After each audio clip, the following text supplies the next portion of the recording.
streaming.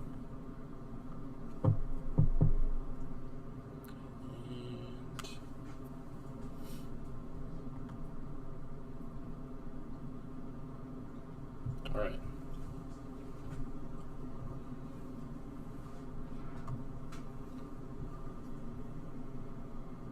Presentation.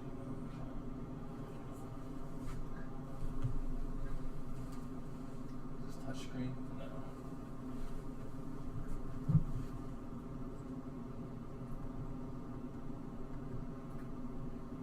There we go.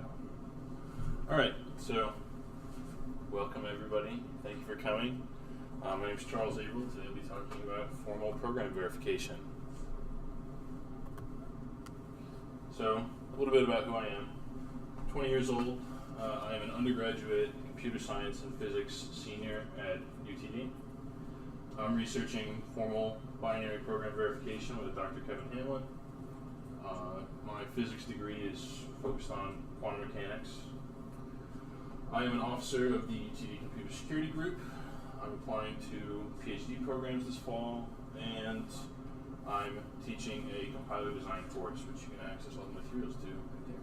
And that's my dog. Her name is Beth. So, outline. So, what is verifying a program? When we write code, there are a couple things that we want to aim for. Generally, sorry, let me switch my preview over here so I can read. We generally want to induce some well-defined behavior in our computer.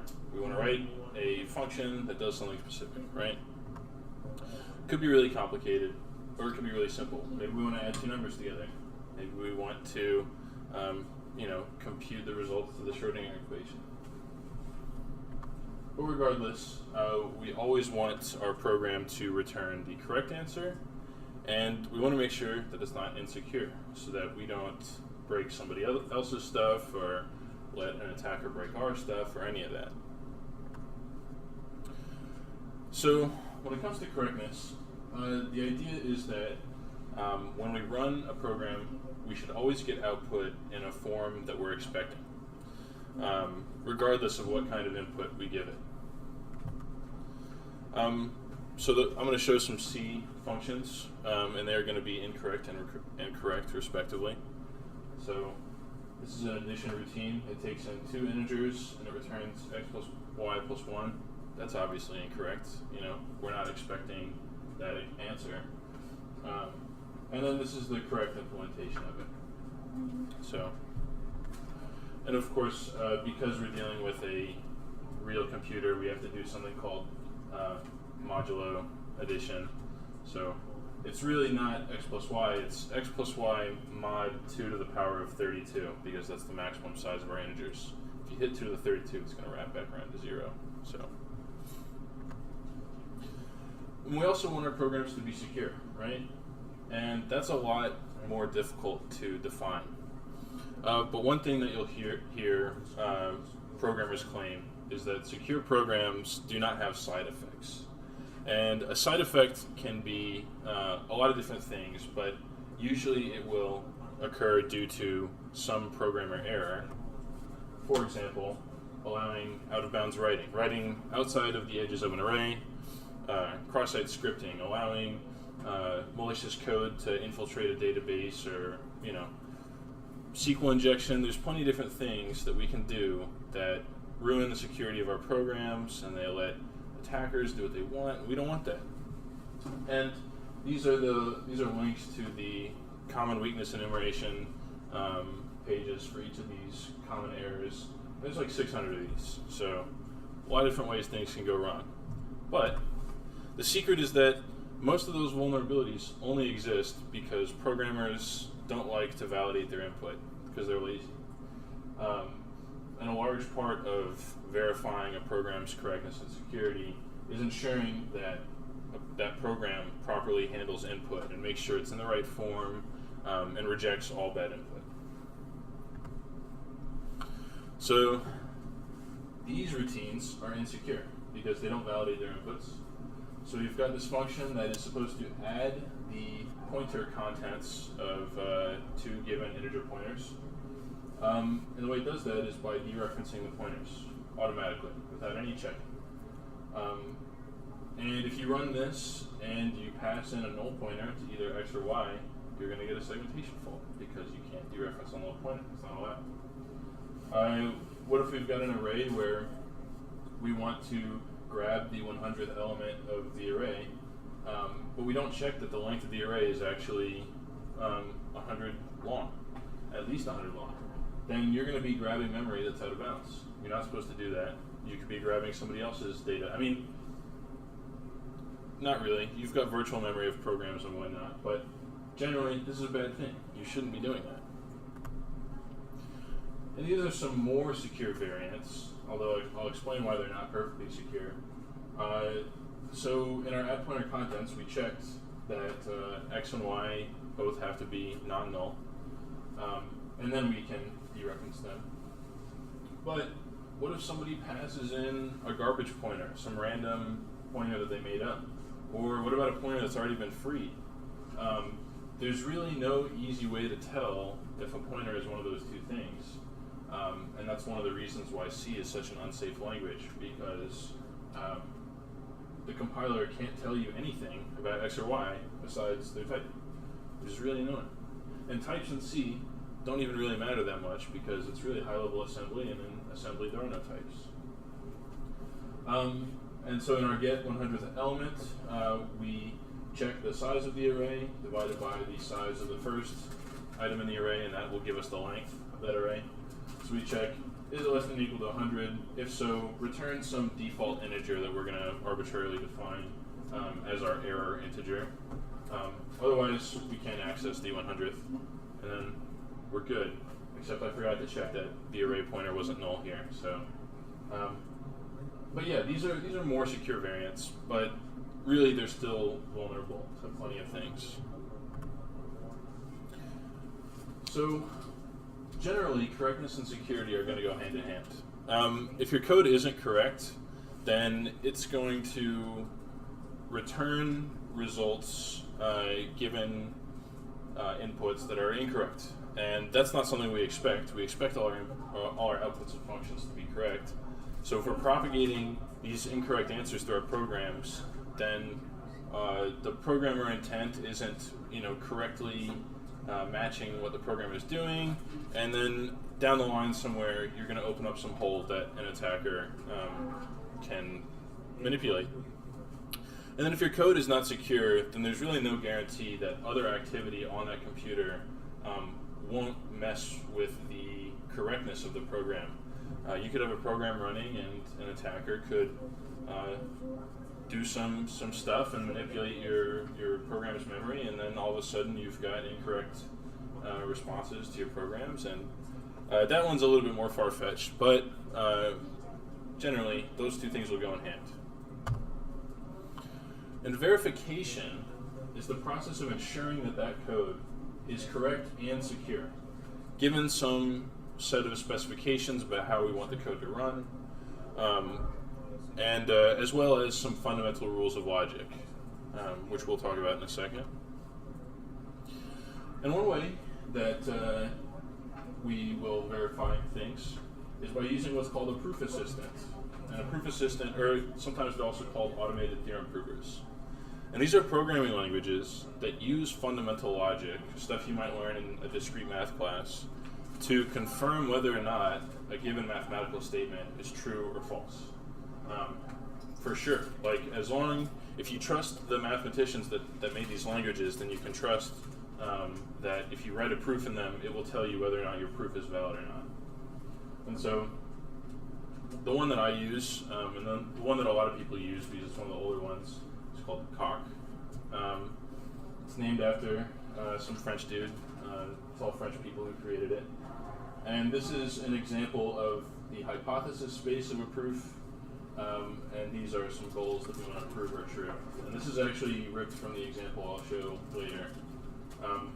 But one of the things that you have to deal with when you're doing a rigorous proof with one of these languages is that they're going to be very pedantic.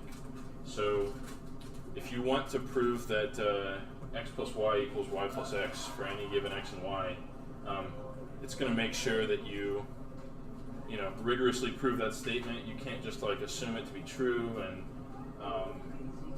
x plus 0 doesn't simplify down, but 0 plus x does simplify due to the definition of addition. And it's crazy. But through that pedanticness, you get perfect proof of the correctness of an algorithm or any kind of theorem. So before we can talk about proofs like that, we do have to talk about how languages are actually defined. Because if we want to use those tools in math to prove statements about languages, we need to define our languages inside of math, right? So depending on how much you've studied CS, you might have come across these things called language grammars, which describe what kinds of statements can appear inside of a program in a given language. So this is an example of a language grammar. Excuse me. This says that for this language, programming language called simple, you can have commands, you can have Boolean expressions, and you can have arithmetic expressions. And in those arithmetic expressions, you can have integer constants, or you can have variables that you can store stuff into. There's not too many commands. There's one for assignment, there's one for if then else, there's one for while loops. We've also got one for sequences, which we do need. We've got our standard Boolean operators, we've got standard arithmetic expression stuff, right? And grammars are real nice, and they are one step of defining a language, but they only tell us what a language looks like, not what it actually does. Let's say I want to add this arithmetic expression to the grammar. So, up here we've got some arithmetic expression plus some other one, right? That makes sense. We know what plus does. What does this do? What am I supposed to do with A1 and A2? I don't know. I don't know what that symbol means. Do y'all know what that symbol means? No, we don't know what it means. We know what it looks like, but we don't know what it's supposed to do. And that's where semantics come in. A language semantics is what defines how certain statements in the language actually act. And there are a few ways to define these semantics. The first one is large step operational semantics, which is what we'll look at. Large step says that certain statements in the language will converge to some new kind of memory state. We've got small step operational semantics, which say that if I've got some statement and I take one simple, tiny, CPU level step while I'm processing that instruction, this is what the new memory state of the program is going to look like.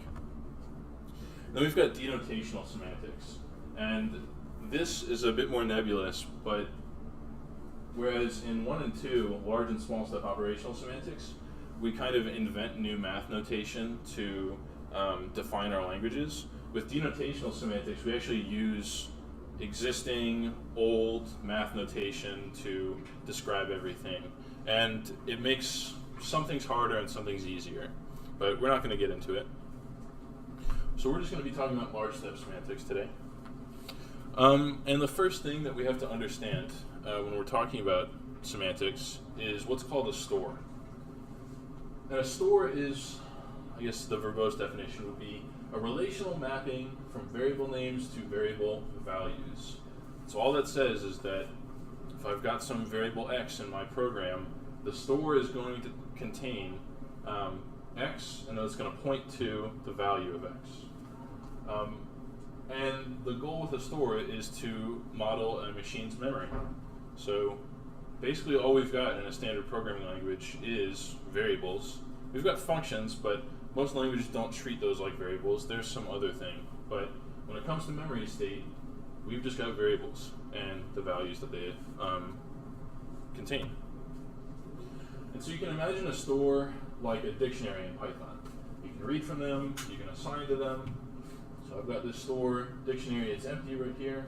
We're going to add a variable sum into it. We're going to start it out at 0. And then we're just going to update it one by one, and we're going to print out what the sum variable should equal at the end of this loop. So the next thing that we have to understand is what's called a judgment. And a judgment is a function that takes in some object from our grammar and spits out either a new store or some value. So it can take in a command and it's going to spit out a store. And it can take in a Boolean expression or an arithmetic expression and it's going to spit out what those expressions converge to, what they evaluate to. So this is an example of what the computation for a judgment would look like for arithmetic expressions. If we take in a judgment that has something about a constant value, we're going to say that that constant just converges to itself, right? Nothing crazy. If we have some addition statement, we're going to say that it converges to whatever the left side evaluates to plus whatever the right side evaluates to. We have the same thing for subtraction, multiplication, whatever. And you'll notice when we have some variable, we are going to access that variable in our store. We can write judgments another way, much simpler way, with this notation right here. So this says that given the expression a sub 1 plus a sub 2, and given a store, this is going to converge to some integer n. We agree with that, right? The sum of two things should converge to an integer. And we've got similar judgments for all the different arithmetic expressions, all the different Boolean expressions. Then we've got command judgments, and these are going to converge to stores rather than values. So we've got this big statement right here. If x is less than 3, then store x plus 1 into x. That's some arbitrary command, so it doesn't matter what it is. But you'll notice, if we give it a store, it's going to converge to some new store. And that's because we don't know for sure, for an arbitrary if statement, whether or not the things inside the if and else are going to update the store by assigning to new variables. So, and now we've defined how arithmetic and Boolean expressions can be evaluated through that little recursive function that I showed y'all. But we have not done the same for commands. And to do that, we need something called derivations. So if you imagine a judgment like a statement, not necessarily true or false, I could say the sky is green. The sky is green, that's a statement. Not necessarily true or false until we prove it. Or prime numbers have a maximum of 2 divisors, all odd numbers end in 5. These are just things that we can say. That's what a judgment is. I could say that 5 plus 3 converges to 20. It's not true, but it's a statement. But derivations are proofs of those propositions. And we represent these derivations like this. So this says, if P is true, and P implies Q is true, then Q is true. And if you take a discrete math, that's the law of modus ponens. It should make sense. But you can plug any properties into these things, and this is going to be a true statement. If, let's say, P is x is even, for some x, and we'll say that Q is x times 2 is even. P does imply Q, and P is true, so Q is true. That's just very, very simple, tiny proof. And yeah, so the thing on the bottom right here is what we want to prove. We call it the goal. And then P and P implies Q are what we call hypotheses. These are things that have to be true if the thing on the bottom is true. And to apply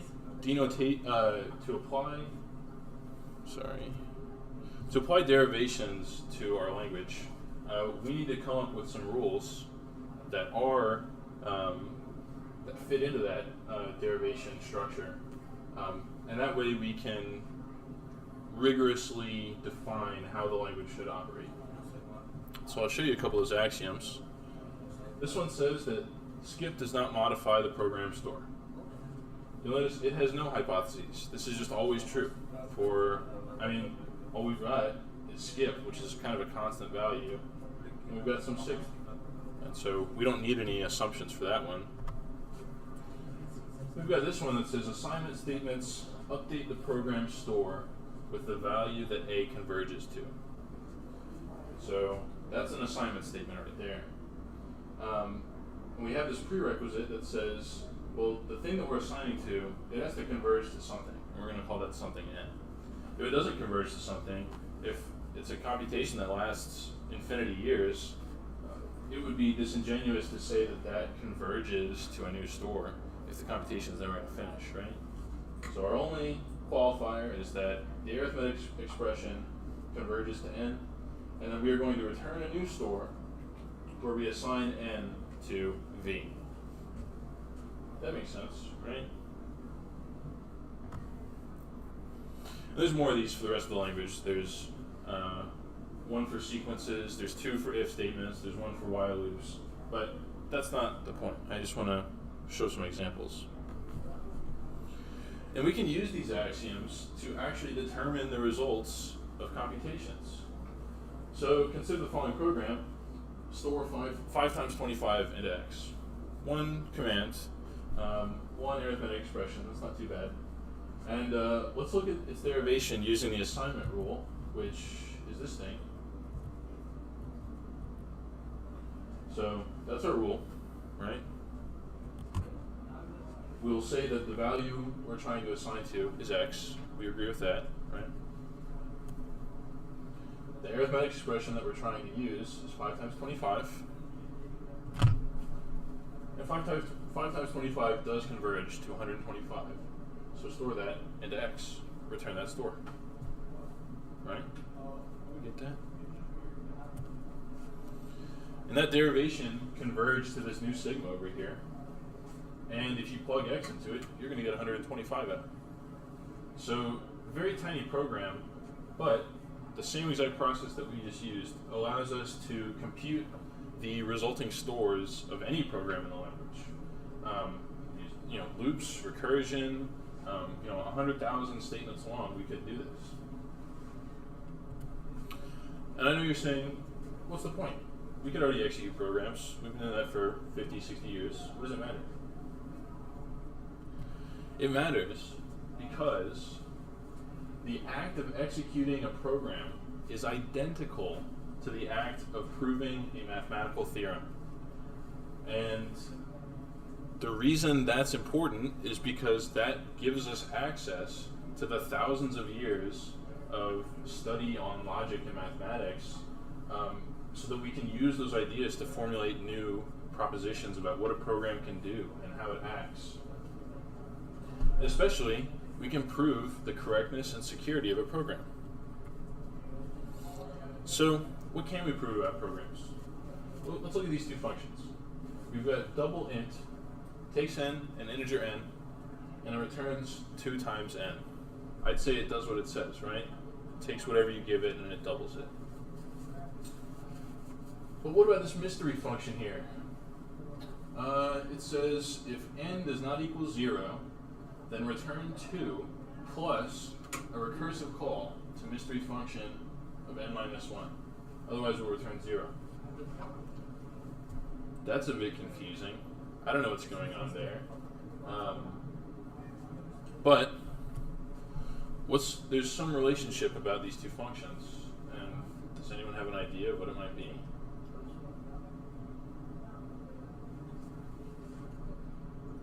No? If you plug in 0 to it, you get 0. If you plug in 3, you get 6. Plug in 7, you get 14. This function right here is also doubling whatever you give it. It's just not doing it in a very straightforward way. But how do we test that they actually are doing the same thing?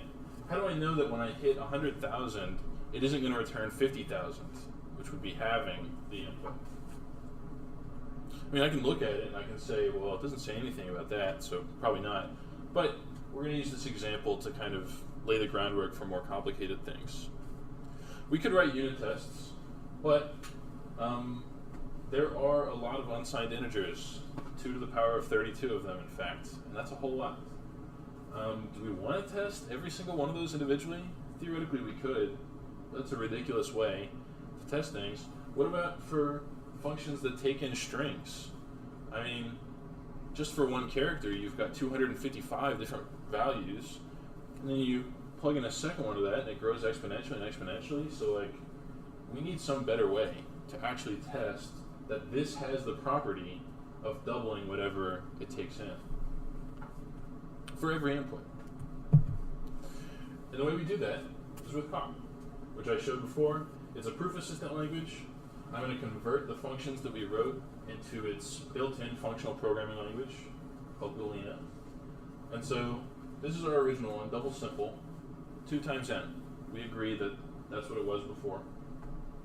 And now we've got this recursive implementation, which says if n is 0, return 0. Okay, that's what we did before. But if it's not 0, if it's the successor of some other number, that just means it's that other number plus 1, right? Then we're going to return 2 plus a recursive call to whatever that thing is. So n prime, we'll agree, is n minus 1, right? If n equals n prime plus 1, move the 1 to the other side, n prime equals n minus 1, right? This is the same exact function, right? So let's step through a very simple proof of these routines equivalence. I'll do that over here.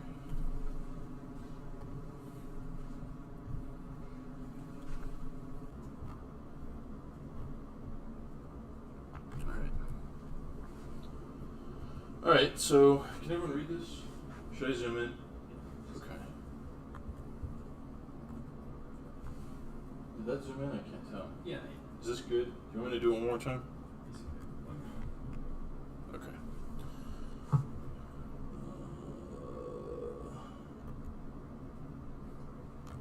All right, so that's our double simple. Same as it was in the slides. Let's check what it is when we give it 50. Okay, 100. That's correct.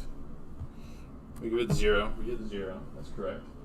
Oh, I should say, nat is short for natural numbers. Natural numbers are the same thing as unsigned integers. They go from 0 and they go up. And technically they don't stop, so it's not limited to 2 to the 32, but we're not going to worry about that. You get 37, it's going to give you 74. So that's correct. We agree with this. And now we've got our recursive implementation, just as it was in the slides. We see that we give it 50, it gives us 100. We give it 0, it gives us 0. We give it 37, it's going to give us 74 still. But that doesn't prove that they're the same for all inputs, especially not for all natural numbers, because the set of natural numbers is infinite in size. So I've written this theorem. Double simple recursive equivalence. So all that says is that for every single natural number, the output of double simple n equals the output of double recursive n. Do we agree that that's what we want to prove? We want to prove that this thing always doubles its input, returning 2 times whatever we get. I'm not going to show you, I'm not going to explain the proof because I don't think I have enough time, but we use a tool called induction, which I will explain later on. But we're going to propagate through and write some commands that manipulate the goal over here. So this is the thing on the bottom of the line, and that's the stuff on the top of the line that we said before. So we're assuming all these things to be true. We know that n prime is some natural number.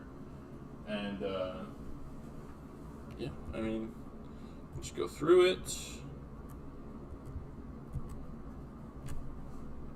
QED. I promise you, if you'll trust me, that the language would not let me execute this command right here if this statement wasn't true and proven. If I tried to, there's a command that lets you give up goals.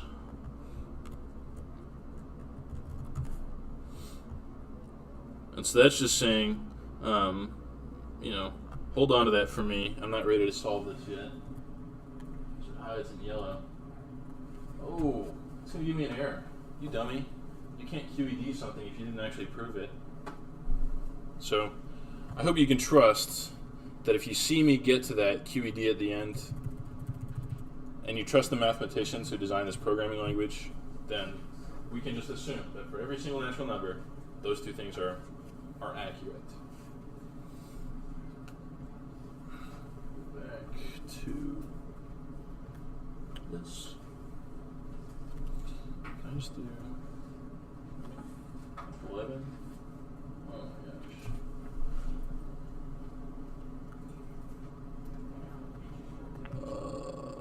There we go. Alright. So we've just proven that our recursive doubling algorithm always returns 2 times its input. And we formulated this theorem by writing some other algorithm to do the simple doubling. But we're not just limited to comparing the outputs of algorithms. Using similar proof techniques, we can determine if some algorithm that traverses a list ever touches certain items in the list. Or we can check how optimal a binary search tree traversal is. Or whether or not some function that accesses memory accesses out-of-bounds memory. The possibilities are somewhat endless. There are some things we can't prove, and you can thank Kurt Gödel and Alan Turing and all those people for that. But for most intents and purposes, and especially when it comes to security, it's pretty safe to say that we can usually, with enough effort, prove stuff about programs that we care about. And so we've just proven the correctness of that program. But it wasn't just any program. We actually wrote that program in a language that is built to prove things. That's like an inherent advantage right off the bat. And it also brings up the question, is this even applicable to real programs? Can I plug in an x86 program and check if it's secure using this? Or is this just some academic curiosity? I can tell you, it is not just an academic curiosity. And in doing so, let's get closer to proving something that seems like a real program that someone would run. So our doubling routines were written in this language called Galena, which is a functional programming language, very different from C and C++ and everything that you're used to. And those languages will abstract things like memory and clock cycles. You never deal with those things, or you never deal with instructions in functional programming languages like you would in languages that are imperative, like C. Those are built to work closely with the von Neumann architecture, which is what all of our computers are using right now. So to get closer to a normal imperative program, we're going to start by simulating a memory architecture. A linear list of bits, or in our case bytes, linear list of bytes. They've got addresses, and you can read from them, and you can write from them. That's what we're familiar with as programmers. So the code is available here if you want to type in that really long link. But I'm going to show it also. But the general idea is that we've got a memory space, which is going to simulate all of the memory in some given machine. And you can think of that as like RAM, right? And every place in the memory space is a pair containing first an address, and after that, the contents of that address, which in our case is going to be a byte. We have arrays. Arrays are inside of a memory space. They have a starting address, and they have a length. So you can imagine an array kind of just like brackets that you put over on top of the memory space. And we'll be able to access things inside the array, which actually go down and do a raw memory read, and et cetera, et cetera. We've also got some functions that are going to read and write bytes directly from a memory space. That's just kind of what you have to do at the binary level. Like, how are you going to access memory from an array without actually going into the RAM underneath it, pulling it out, right? I've also written some convenient read-write operations for sequences of bytes, because those are nice. But it's important to notice that all they do is call that original function that we wrote multiple times. And let me show you those real quick.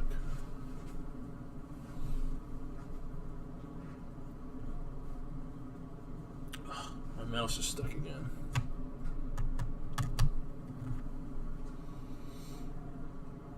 we go. Okay. So right here, I've created a new type. Call it memory space. And what this means right here is that this is a constructor.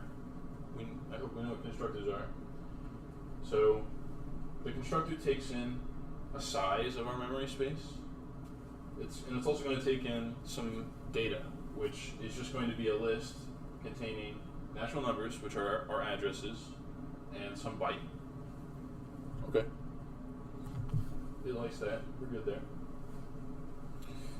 And I've written this function that generates an empty memory space by just building an empty list of empty bytes. Nothing crazy there. I'm not going to go into the implementations or anything, but you can trust that these work.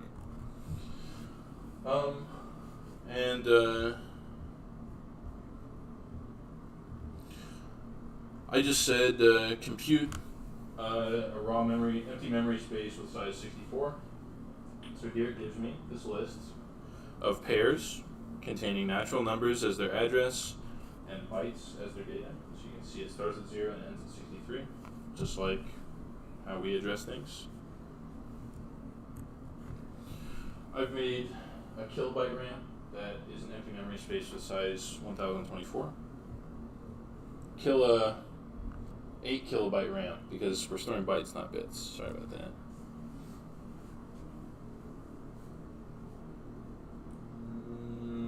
Kilobyte RAM, not 8 kilobyte RAM. Sorry. This is our raw memory read function. Again, not going to explain what it does, but it's going to read from raw memory. It's always going to return an answer. We have this base case here, which checks if the data in the memory space is empty. But that case won't ever occur because we're going, at least in our proof, it's never going to occur because we have this limitation that memory spaces always have a size. We've got a raw memory write position, which is going to return it scrolls off the screen, but it's going to return a new memory space that's been overwritten. And so I've made some tiny RAM here that only has 8 bytes in it. I'm going to overwrite it. I'm going to say at position 7, insert the byte 0x10, which is 16 in base 10. And let's look at what that RAM looks like.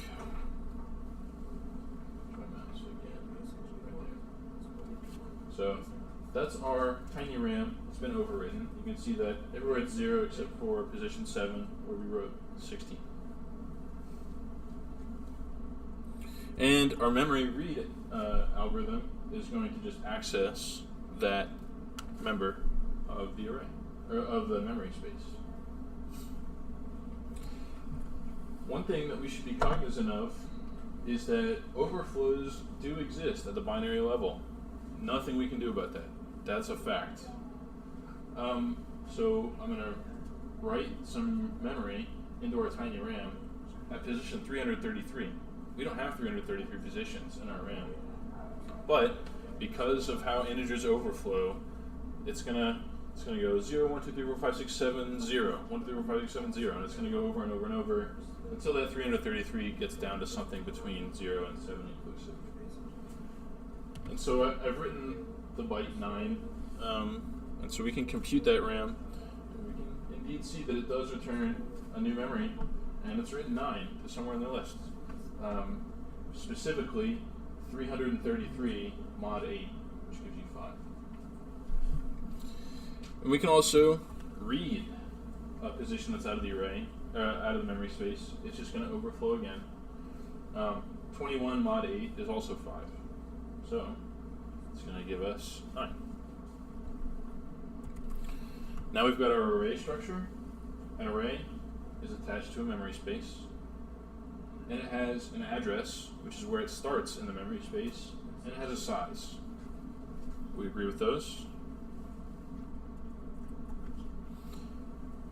We've got an array access method.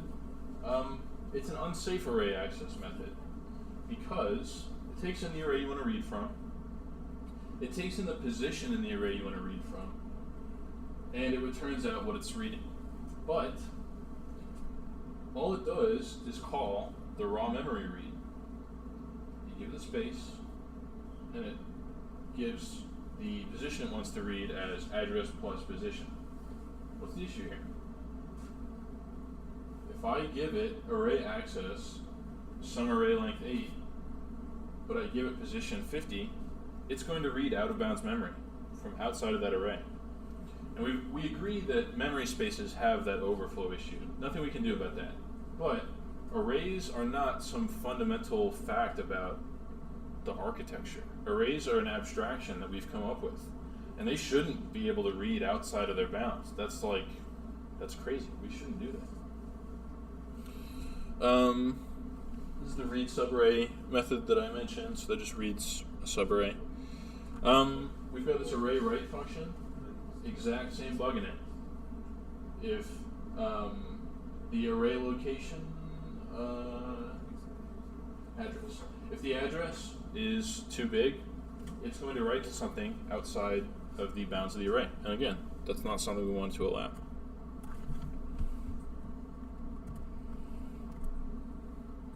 So let's say that we have some RAM, and it's got some secrets in it. Specifically, it's got the secrets 0, 1, or it's got 1, 2, and 3. And those are stored in the first 3 positions in memory. We can see that that's our RAM. We've got some secrets down there, right? And now our programmer comes along, and they want to write a program, and their program uses an array, and they want to do some operations on it. So they've got some tiny array. It's in this tiny RAM with secrets. Starts at position 5, and it has length 3. And we are going to write these bytes into it.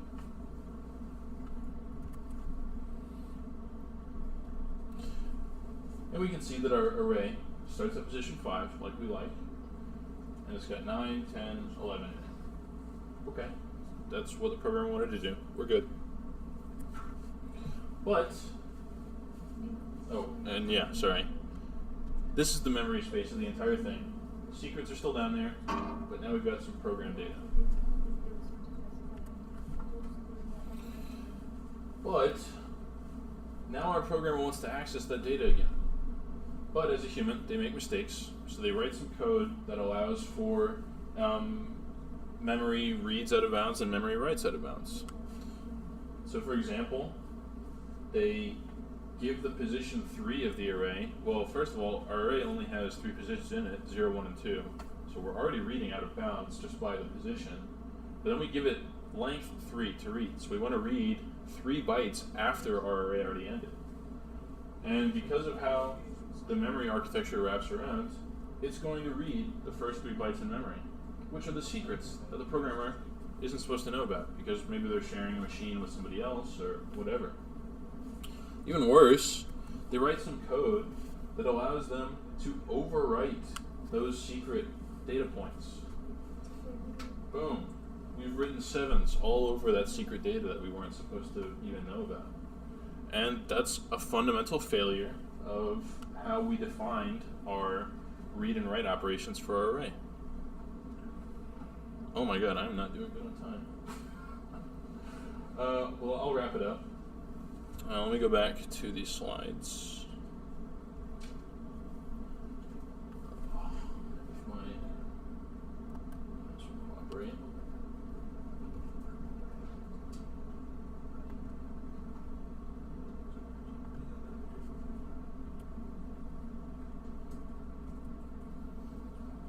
Okay, so we want to prove. Oh, I should have shown. I wrote some more read-write algorithms that ensure that the positions that they read from are always within the bounds of the array. So let's just trust that I did those right, because we're running short on time. And now we want to prove that those safe algorithms will never access data outside of the array bounds. And in doing so, we write this theorem. And I've condensed it, and I'm not showing certain parts, but this basically says that given an array, arbitrary array, could start anywhere in the memory space. It could be for any memory space. If you use the array access safe method that I wrote, you give it an array, and you give it any access position, that will always be within the array bounds. And this is some other function that I wrote. Always going to be in the array bounds, no matter what. And so we've abstracted the idea of what an array is, what its bounds are, what memory addresses are, from mathematical concepts. Those constructors are fundamental. So this is a mathematical proposition, just like whether or not a number is even or not. And we want to prove that this statement is true. There are some qualifiers we need to add. First of all, the memory space can't be empty. We don't care about empty memory spaces. That doesn't even make sense. Why am I proving something is correct for a RAM with 0 bytes in it? I don't care about a RAM with 0 bytes in it. I also don't care about arrays that don't have anything in them. That doesn't make any sense. I only care about arrays that start within the bounds of the memory space. If I construct a reference to some bogus array, I don't care about that. It's already bogus. Like, no function is going to properly read from that memory. We want our arrays to have a length between 0 and the distance between their address and the end of memory space. So this just says that no matter where it starts in memory, it's never going to extend past memory. And finally, the indices of the memory space are well ordered. So they start at 0, then it goes 1, then it goes 2, forever. Strictly increasing. We assume all these things to be true whenever we're writing the proof. So we can just take these things for granted. We don't need to prove that our array is non-empty because we're just assuming it to be true. And so the plan to prove this statement is we need to use induction. And I told you I was going to talk about induction.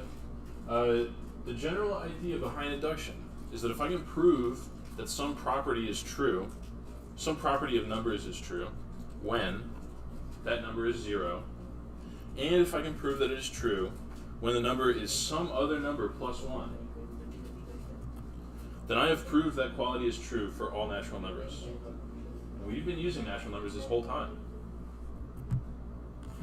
So I won't cover the actual proof because it's enormous and I actually didn't finish it because it's so big.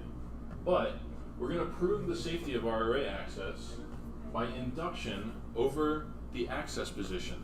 So when I say access the 5th element of this array, 5, that n right there is what we're going to induct over. So we'll be able to prove that the array access is secure and correct when we're accessing the 0th element of the array, and then when we're accessing the n plus 1th element of the array for some arbitrary n. If we do that, we have proved that the array access is secure and correct for all the quantifiers we listed above.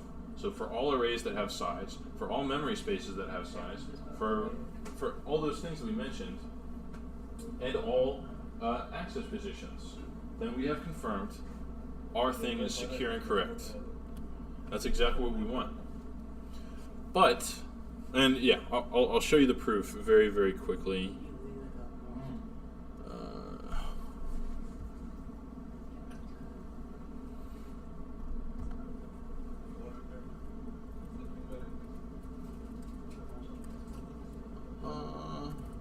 So these are what I call lemmas. Lemmas are tiny little subproofs that just help us during the big proof. We have lots of them. Okay, so this is the proof that I wrote. Well, writing. I'm not done with it yet because it's enormous. But for all memory spaces, for all sizes of memory spaces, for all sizes of arrays, as long as these things are true, the array has a length. The array starts within the bounds. The indices start at 0. Let's go through this proof. Oh my gosh, it's enormous. Oh my gosh. I spent like 2 days writing this and it's not even done yet. You'll see pretty soon there's an admit in there. I think there's 2 admits left. There might be 3. Oh, there's one. But all these green things, it's saying that what I'm doing makes sense I'm doing a lot of sub-inductions here. So inductions within inductions. Going. Boom. Okay. Two more sub cases I need to deal with. But if you trust that I did this much right, maybe I need to add another qualifier or something. But that's what it takes to write a proof for something as simple as 1 byte access.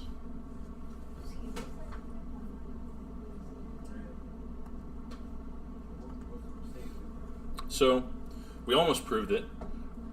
The thing we proved is that 1 byte access for all those qualifiers doesn't go out of bounds ever.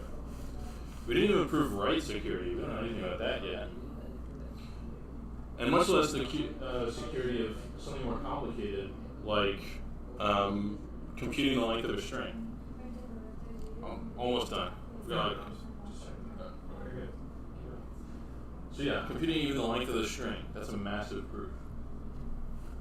And so the biggest challenge right now, when it comes to proving these things, is the difficulty of those proofs.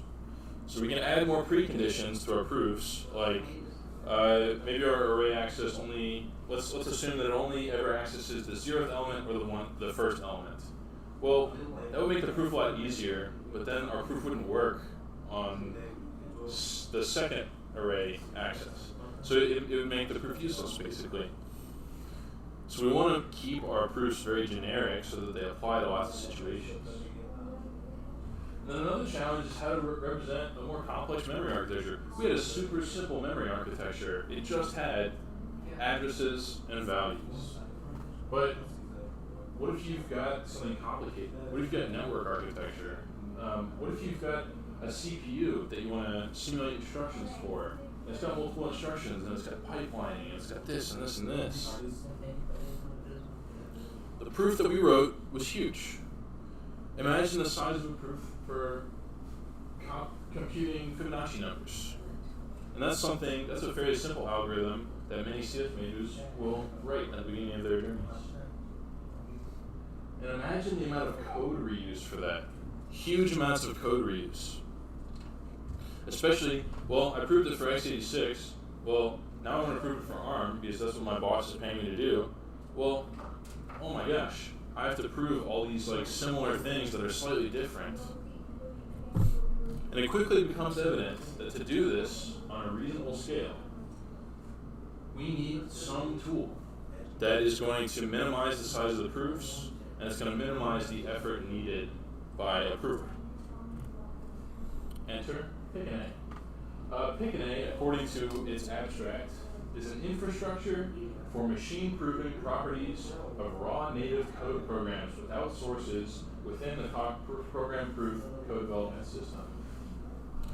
And basically what that means is that we're proving properties of programs at the binary level. Lots of proofs exist at the source level, but what if your compiler's wrong? Well, then your proof doesn't mean anything because the binary is different than what you wrote.